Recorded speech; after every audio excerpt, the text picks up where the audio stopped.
accuracy. Okay, I will write for you in the chat. So we have accuracy and we have also fluency. Accuracy means precision, right? Precision, accuracy. Okay, I will write. Okay, let's see.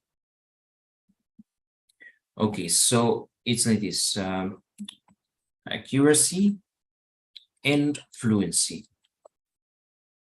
So what does accuracy mean? It means that you are able to pronounce the words exactly as they are, right?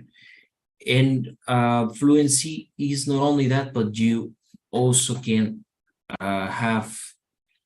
can read or can speak without a lot of hesitation, right?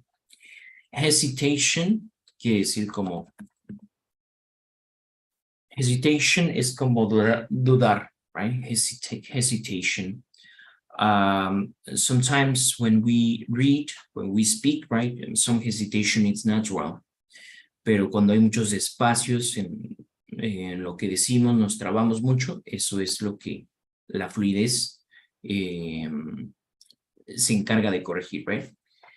Okay, thank you. Yeah.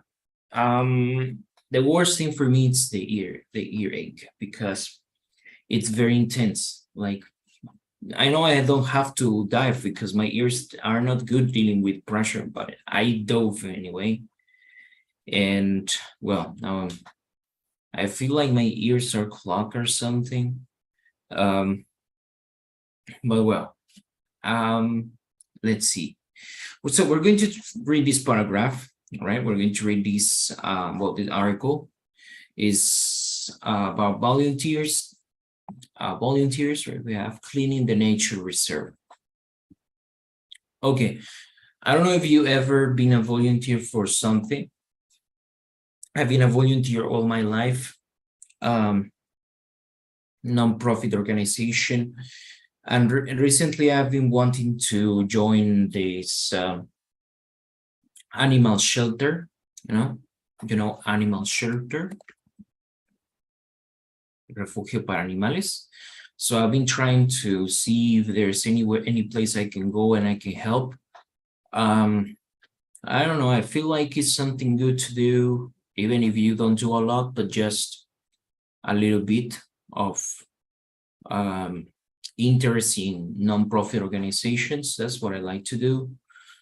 Now, there are volunteers everywhere, and there are volunteers for helping children in orphanage. There is people that help the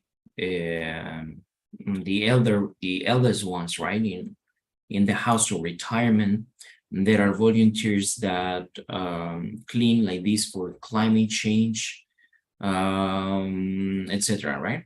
So, well, the point is we're going to read this article, but I want you to develop these two things. So first accuracy and then the fluency.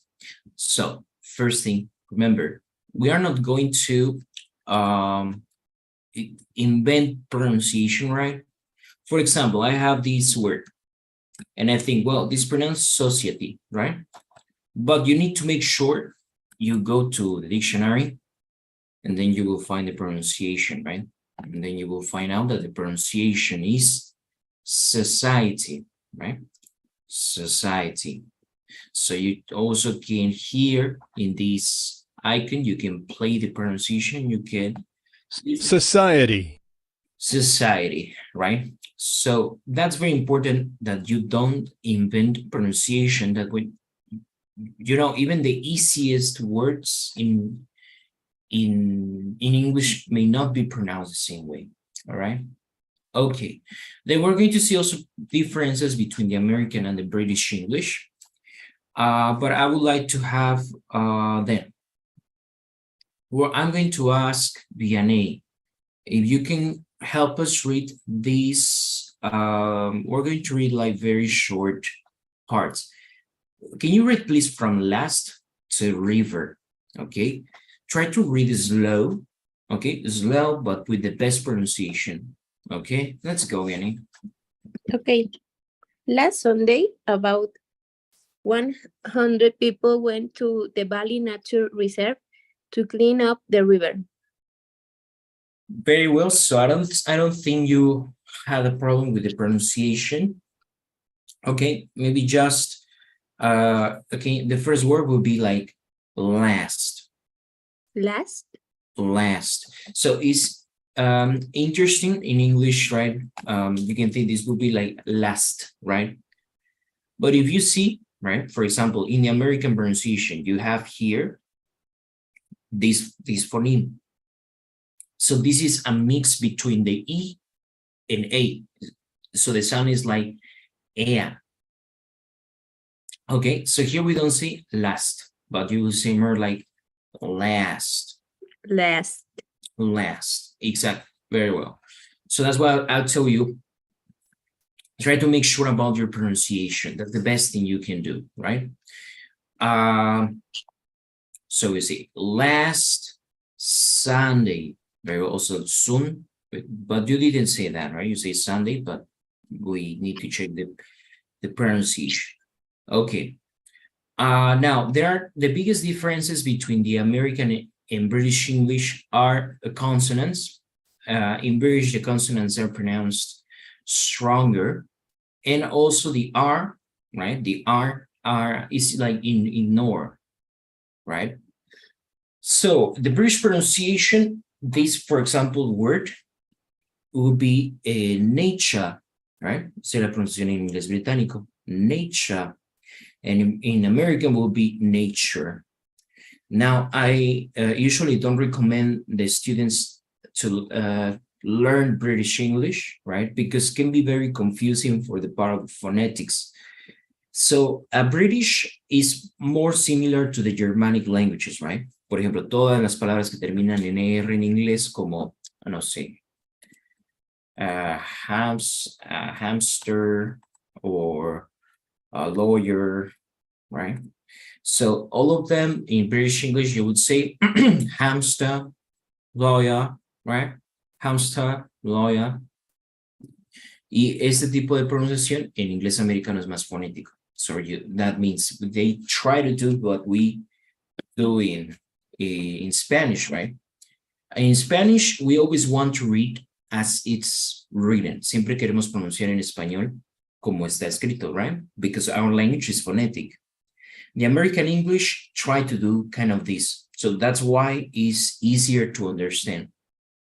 But I recommend that you listen more to Canadian English, which is a mix between the American and British English, and is very clear, because also the Americans have something that you can understand all of them because they use a very speed up language, right? Especially in the north, for example, in New York, right? So their accent is kind of difficult to understand because they speak really fast. Okay. Entonces, bueno, en británico esto se conoce como nature, right? In American, you say nature. So more similar to how we would do it in Spanish. Okay, because it's tries to be phonetic. Okay. Now, be careful with other things, right? We have also schwa sounds. Por ejemplo, en la palabra about, okay? So, yeah, you read the A y piensas, bueno, eso se va a leer about, but no, right? You go to the dictionary, and then you will find out that it has like this kind of E that is upside down, que está como de cabecita. How you pronounce that? You see, es como una E, pero va a ser cerrada. Es decir, vamos a cerrar más nuestra boca. But another characteristic of schwa is that, well, you won't pronounce it with a lot of stress. Remember that schwa is a weak sound. Es un sonido débil, right? Es sonido schwa. Entonces no lo vamos a pronunciar con tanta fuerza. So instead of saying about, right, we say wow, wow, right? And many people, I'm sorry. Yeah, many people even don't even pronounce the A. So they only say the last thing. So they say bow, Okay, so pay attention again to those words because most of them have a schwa sound. Entonces, el sonido schwa va a desaparecer el sonido, right? Haciendo que pareciera que desaparece de la palabra, right? So here you would say also last, no voy a decir como, no voy a pronunciar tanto la T, so you say last Sunday, about 100 people went to the valley. Also remember that the V is used with your teeth and lips. So it's more similar to mixing the B with F, right? Como si mezclaras la B y la F. Ese es el sonido de la V, right? In Spanish is the same. B and V are pronounced the same, right? But in English, it's important you don't say, for example, valley, because it's not valley, but you would say more like valley, valley, all right? Valley, nature, reserve. So you don't say reserve, you say reserve. Okay, river, river. Okay, very well. Another thing is the pronunciation of the R. Okay, so the R in English is one of the key English sounds. Okay, it's called a key English sound because it's different from how we pronounce it in Spanish. So in English, we don't vibrate our tongue. We don't say R, right? That's the Spanish R. Like, for example, aquí en español sería como waiter, right? But in English, you will say waiter. So the in the end, you say er. Es una R que no vibra, right? Al menos que esté al inicio de la palabra. For example, here en la palabra rat, bueno, entonces va a sonar más como rat, haciendo vibrar ligeramente la R. But when it's at the end of the word, in the middle of the words, we don't say waiter, perfect, right? That's not how we see it. So it's very different. So, for example, here, river. No, you say river, river, right? Okay, so I would like to ask Vianney, can you read again, please? Now try to improve this parsing and pronunciation. Vamos a volver a leerlo, please. Last, last Sunday, about 100 people went the Valley Nature Reserve to clean up the river. Yeah, only you say nature, Nature, nature. Yeah, nature. very well. You can practice the R, but good. So it improved a lot when you say last Sunday in lugar de last Sunday, right? So very well. So remember, the better your pronunciation is, the better you understand, is the better you speak, right? More confident. Very well. So let's try Heidi with the next part. Can you please read from the next period? You will read from the event to environment. Okay, let's go. Yes, teacher. The event was organized by the Valley Conservation Society, which helped to protect the environment. Okay, so again, can you please check the word organized? But maybe you can check it on the dictionary, right? Okay, just the word organized. Organized.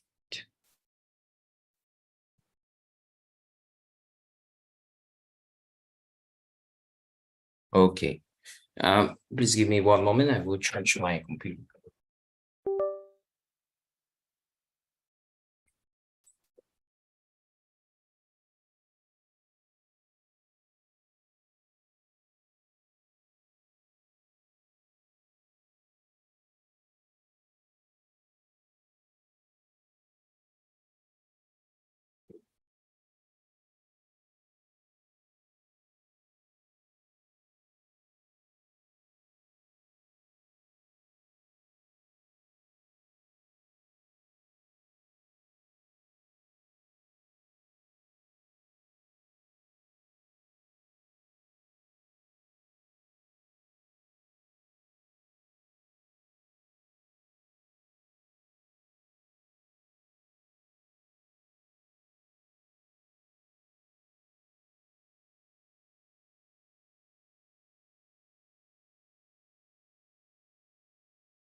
Okay. So we check this word in the dictionary.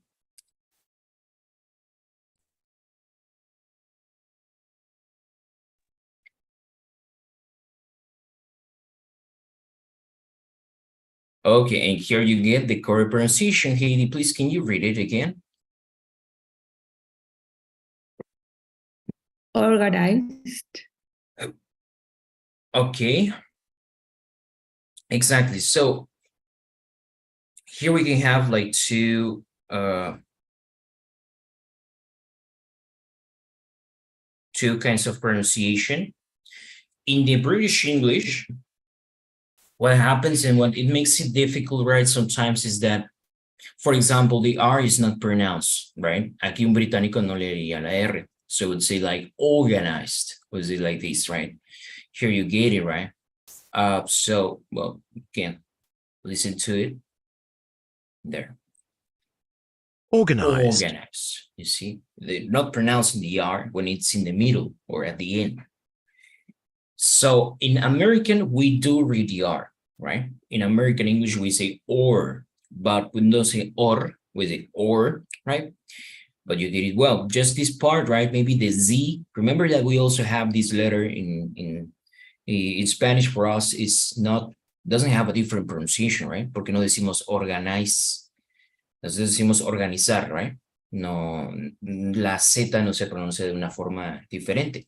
But in English, you need to try to say organize so that you get the correct pronunciation, because maybe you don't notice or you may think it's not important, but a native person will realize about it. So you say organized, organized.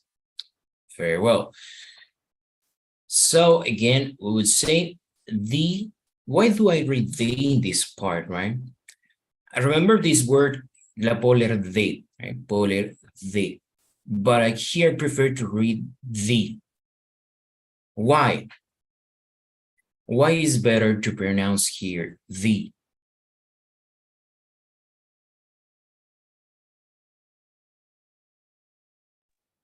For the consonant in the next word.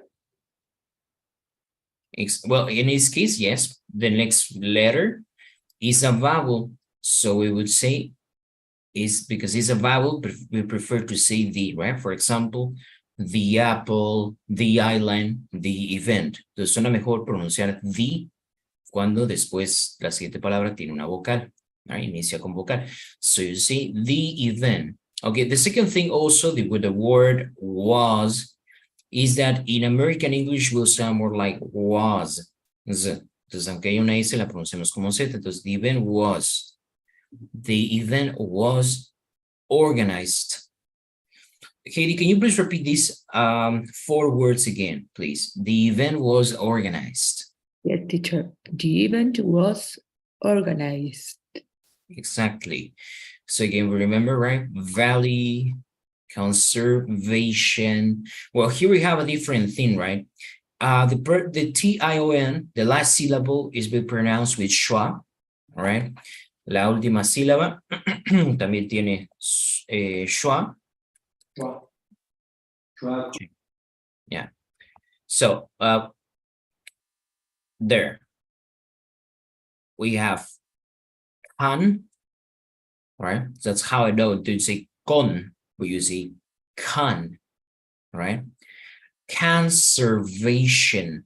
So this last syllable, T-I-O-N, vamos a intentar leer en vez de shon como gen. Conservation. Conservation. Conservation. Okay. Yes, please, Katie. Yes, teacher. Conservation. Very well. So this last T-I-O-N, you try to imagine that the O becomes an E. Imagínense que la O fuera una E y así pronunciarlo conservation y no tanto como conservation, right? All right. Very well. So, Thank you, teacher. and the last word too, can you repeat, please, the last word? Environment. Environment. Very well. The T, the last T is not necessary to pronounce. So you could like only read like this. Environment. Environment. Very well. Now here we also have a schwa, and it's interesting because many words that have this ending also have disappearance of this the last syllable. Ven como aquí al final de nuevo tengo schwa. Entonces muchas veces lo que pasa en inglés americano sobre todo, right? Environment. Right. So you would say more like environment. Entonces, al haber un schwa, recuerden, el sonido desaparece, right? Entonces, eso es algo que tenemos que tener claro en inglés. La palabra, no todo se va a leer con la misma intensidad, right? Hay algunas partes de la palabra que nos vamos como a comer o desaparecer o pronunciar con menos fuerza. So, the first thing you see, right? In, no en, we'll say environment. So you check the pronunciation again. Environment. Environment. So, lo que hago es desaparecer la última sílaba, hacerla tan débil que bueno, parece que no lo estuviéramos pronunciando. Environment. Environment. The environment. ¿Ok? Todas las palabras que tienen como esa terminación suenan así, right? We're getting in words like this.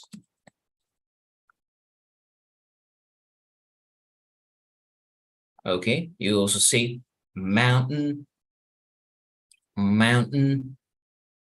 Entonces la última sílaba no suena. Mountain, environment. I don't know, like this could be. Esta palabra cargamento, envío. Shipment, shipment. Shipment. You see. Okay, so the last ENT was not pronounced really strong. All right. So please, can you repeat it again? Environment. Environment. Very well. Okay. So guys, now the next thing, right? We try to do this, right? The good thing about practicing this is you don't need a very long text. You can only use a few words, a short paragraph, and what you're going to do is to get the best pronunciation that you can. So check your dictionary and you will see how to pronounce it. Okay. And so that's the best recommendation, right? Never try to figure out or invent the pronunciation, especially when it's a new word for you. Okay, so always verify the pronunciation. The second thing is that you read all the words together, right? Using fluency. So all the time when we speak Spanish or when we speak English, right? We are pronouncing the last word together, right? Entonces, no leeríamos como last Sunday about 100, because maybe all the words are pronounced correctly, but that is not fluent, right? Entonces, tenemos que realizar también fluidez. So you connect the end of the last word with the beginning of the next one, right? Entonces, por ejemplo, ven que el sonido de last es S, igual el de la siguiente palabra empieza con S, por lo tanto los junto fácilmente. Entonces diríamos last Sunday. So the difference between just a regular speech and a fast speech or a fluent speech is this, right? Entonces no vamos a decir last Sunday. No, vamos a leerlo todo junto. So we say last Sunday, right? That's when you get the fluency. Last Sunday, about 100 people. Solamente vamos a hacer espacios cuando nos indiquen las comas, right? Last Sunday, about 100 people went to the Valley Nature Reserve to clean up the river. Something that will help you also is to read the preposition to. To lo vamos a leer como si fuera una R. Entonces, pasa regularmente cuando voy a hablar rápido, en vez de decir went to the valley, puedo decir went to the valley. Went to the valley. So went to the Valley Nature Reserve, en vez de decir to clean up, we say reserve to clean up. Reserve to clean up the river. This is complicated when you speak slow, right? Estos tipos de sonidos no suena bien cuando lo leo lento, pero debo de pronunciarlo rápido. So about 100 people went to the Valley Nature Reserve to clean up the river. Okay, that's how I do it. So the t, la T del to en realidad se convierte en una RU. Okay. Y esto va a ser mucho más complicado de pronunciar si lo leemos lento. So that's why you have to try to read fast, right? So you say like this. The event was organized by the Valley Conservation Society, which helps to protect the environment. Every year, local volunteers clean up trash that is thrown in the river. Ok. Así como voy leyendo, Uriel, intenta por favor leer la siguiente parte desde this hasta bottles con la mayor fluidez que puedas. Let's go.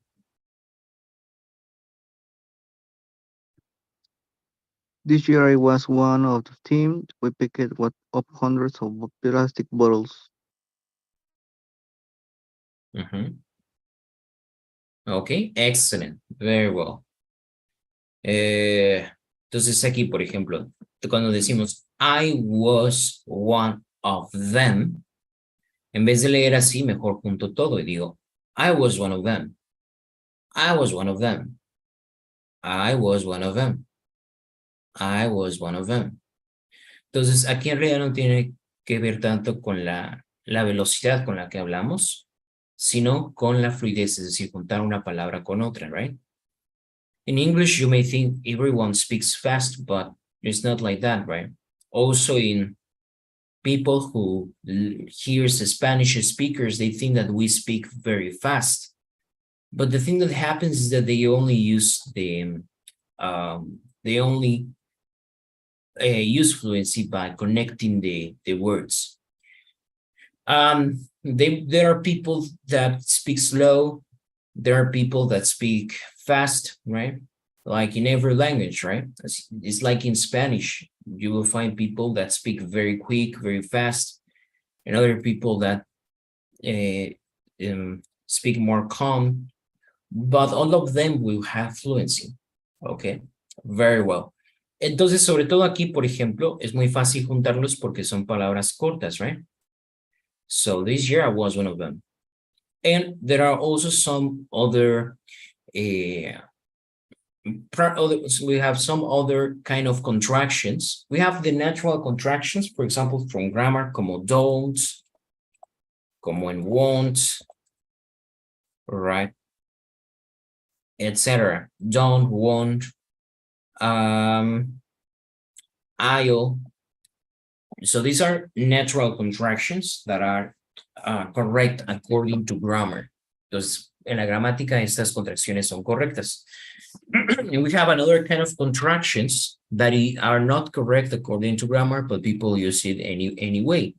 For example, going to tiene una contracción. ¿Cuál es?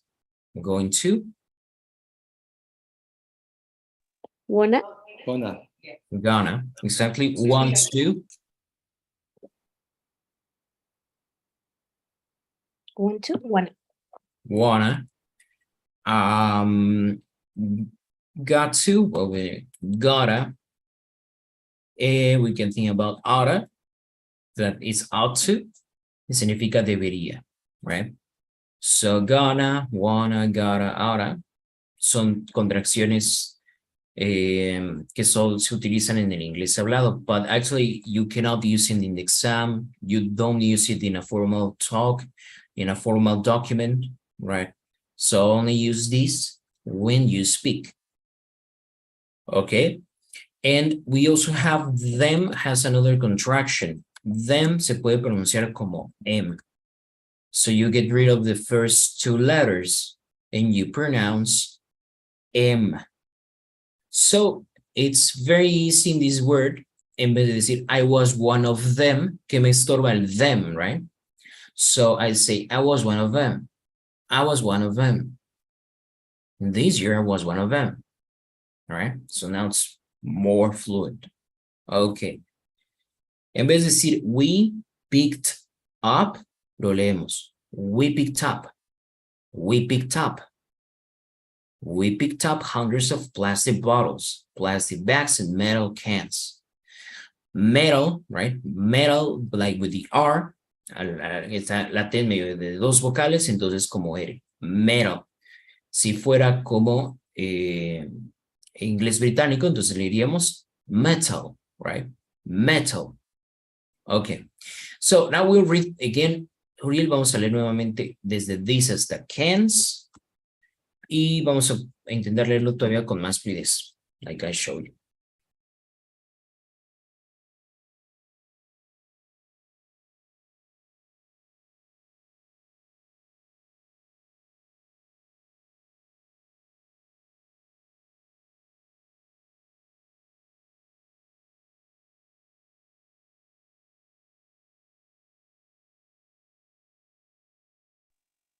Sorry, teacher, yo.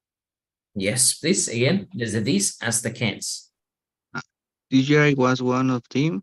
We picked it up. We Okay, picked it no, up. I was one of them. One of I them. was one of them. Mhm. We picked up hundreds of plastic bottles, plastic bags, and metal cans. Excellent. Okay, very well. So that's the thing about English. Entonces, al practicar también esta lectura, también la idea es que no solamente leamos de esta forma, sino que también hablemos de esta forma, right? Very well. So that's what happens in English, right? You go to other country y nunca escuchas que digas, I was one of them, sino van a decir, I was one of them. ¿Y tú qué? Entonces, por eso es importante practicar este tipo de pronunciación. Okay, other thing that I can ask you, and what will help your pronunciation is try to give emphasis to your reading, right? Make the text have the feelings, right, that are implicit, right? Bring life to your reading. Denle vida a su lectura, right? Try to read the feelings that people are saying in these paragraphs. Por ejemplo, aquí dice, that stuff was disgusting. ¿Qué quiere decir disgusting? What's the meaning? ¿Molestos? That stuff, esa cosa era asquerosa. Ah, ok. Disgusting. Entonces, si yo leo como, that stuff was disgusting. So it doesn't reflect, right, the feelings of what is being said. Entonces, no le diríamos, that stuff was disgusting. Tampoco le dirías como molesto. That stuff was disgusting, depending on what you want to say. But you need to read like that, right? You need to read like the person is feeling like that. So, especially because you have this exclamation sign, ahí es cuando tenemos que utilizar más ponerle más sentimiento, no sentimiento, pero énfasis a lo que estamos leyendo, right? So, try also to read and understand what you are reading so you can give the feeling to this part of the text. Also, the idea is when you speak, you reflect what you're saying, right? Something that I found out, for example, in Americans, well, it depends on the people, but for me, sometimes Americans are very noisy, are very annoying even sometimes, like they speak too loud for me. When I compare people speaking from other countries, but the Americans speak too loud to me. Siempre los americanos para mí son como más ruidosos, más, it's like they want everyone to hear them and you can hear them like very meters away.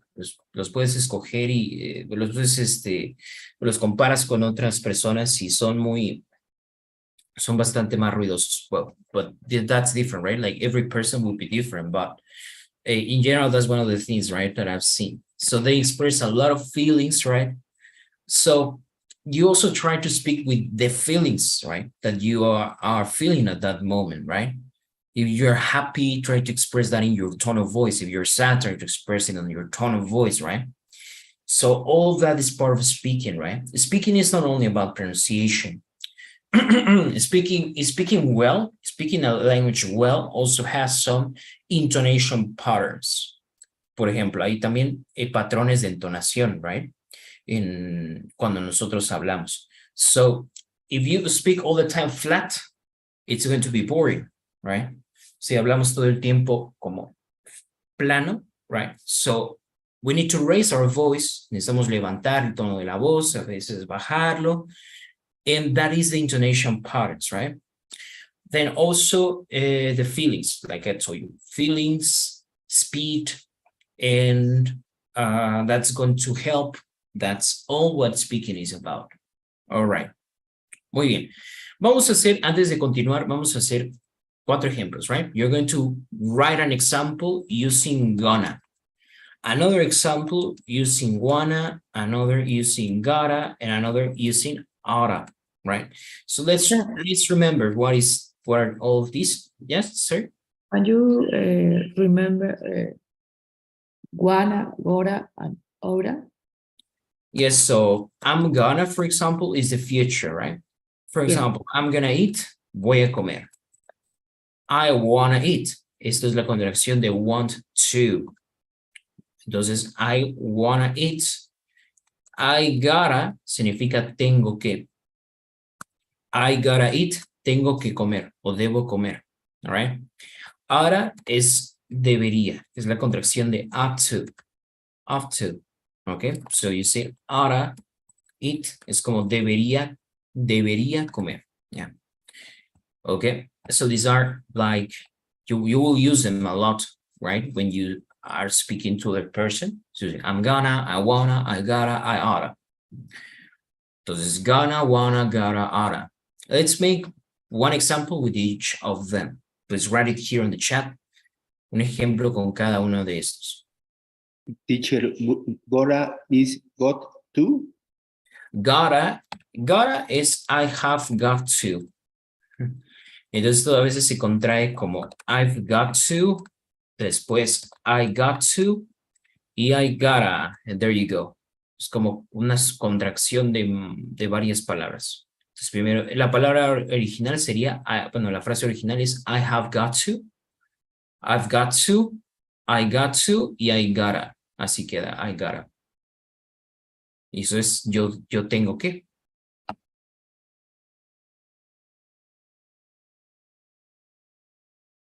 Okay, now please write your examples in the chat.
Okay, let's see what you wrote.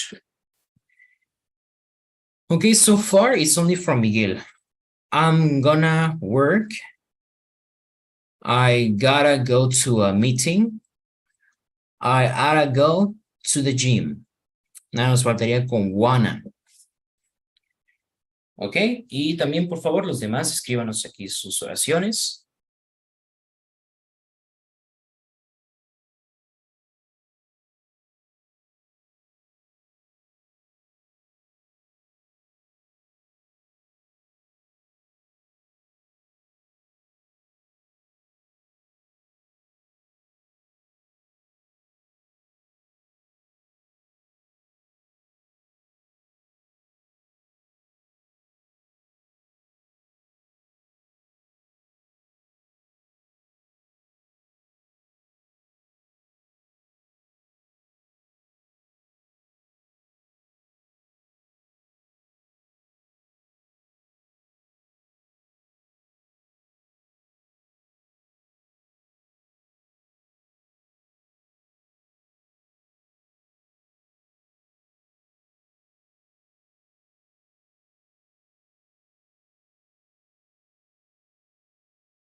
Teacher, wanna is in negative. No, wanna is a want to, is the affirmative. Okay, thank you. Okay, I have a mistake in my example. Let me I read think it. it's in negative. No, not negative. For example, viene y dice, I'm gonna watch a horror movie. Okay, Okay. y otra cosa, wanna ya incluye el want to, all right? So when you say wanna, you don't use to, okay? You only say, I wanna, okay, lo corregiste, Miguel. I wanna travel, very well, to Acapulco. I'm gonna run, I gotta sleep in the night, I oughta eat vegetables, I wanna get out. Muy bien, I wanna go to Japan. I gotta work hard. I'm gonna travel with my family. Aquí nos faltaría solamente el verb to be. Con gonna. I'm gonna travel with my family. I wanna eat sugar. Okay. It's a mistake. Yes. I think you can say I don't wanna. I don't wanna eat. I don't wanna. Yeah. I ought to study more English. I wanna do exercise. Excellent. Okay. Now I send, no, I didn't send it to you. Yeah, but I'm going to send you some vocabulary that we use when we haven't seen a person in a long time. So the next one is a conversation starter. Okay, so let's see. Let's open it. So the next is a conversation for someone you haven't seen in a long time.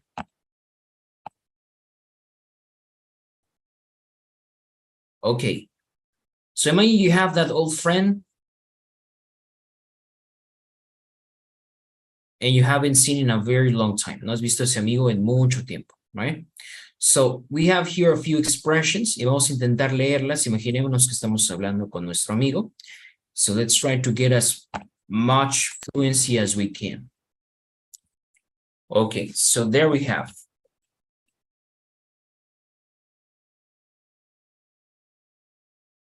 I would like to ask first. Ok, Miguel. Tenemos esta frase, vamos a leerla con la mayor fluidez que podamos.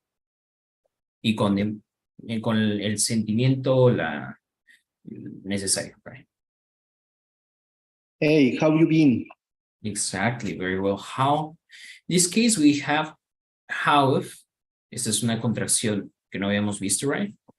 Que es contrayendo how con have. How if. Hey, how have you been? Hey, how have you been? Can you repeat? Hey, how have you been? Hey, have you been? Very How well. have you been? How have you been? How have you been? Hey, have you been? Exactly. Very well. So, Heidi, the next one, please. I haven't seen you in age. Okay, in this case, it's plural, so you say H's. I haven't seen you in H's. I haven't seen you in ages. Exactly. So, another one you can say with someone you haven't seen. Please, Itzel, the next one.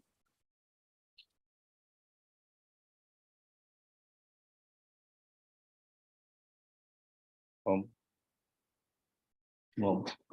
Okay. Uriel, please, maybe the next one. You seen and then you can use talked. I haven't seen talk to you for so long. Well, you can say, I haven't seen you for so long, or I haven't talked to you for so long. I Very haven't well, seen you for so long. very well. Vianney, the last one, please. How long has it been since how long has it been since I last saw to you? Pues this saw you or Saw you to you. or talk to you? Yeah, okay, yes. Very well. So these are some conversation starters. We also have this one. What have you been up to? What have you been up to? Es como, ¿cómo te va? ¿Qué ha sido de ti? What have you been up to? What have you been up to? Okay, very well. So tomorrow we're going to have to try like a conversation and we will try to, like we were practicing reading like fast speech, but like speaking, all right? So we'll be more like conversation class. Okay, so guys, see you tomorrow. If we can stay from 8 to 9:30, I will like that so we can start to compensate the time. And thank you so much. Have a good day. Que sigas bien, teacher. Bye.